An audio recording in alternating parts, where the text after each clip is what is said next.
So something simple I figured out when you're trying to hang something up and you're looking for studs. So if you look at this wall, this is inside the garage.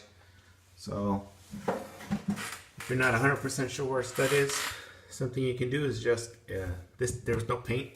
This is just texture, but you can just sand it down. Find where the nails are. When you find the nails, you find your studs.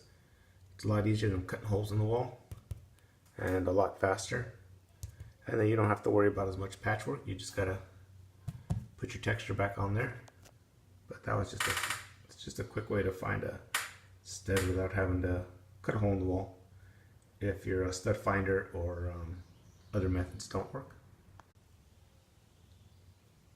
So here I just went all the way down the line. Just kind of measured it out so I could find exactly where all the studs were. So if you're able to and you're planning to redo the wall anyways with texture or paint, you can even use this method just to quickly find the studs.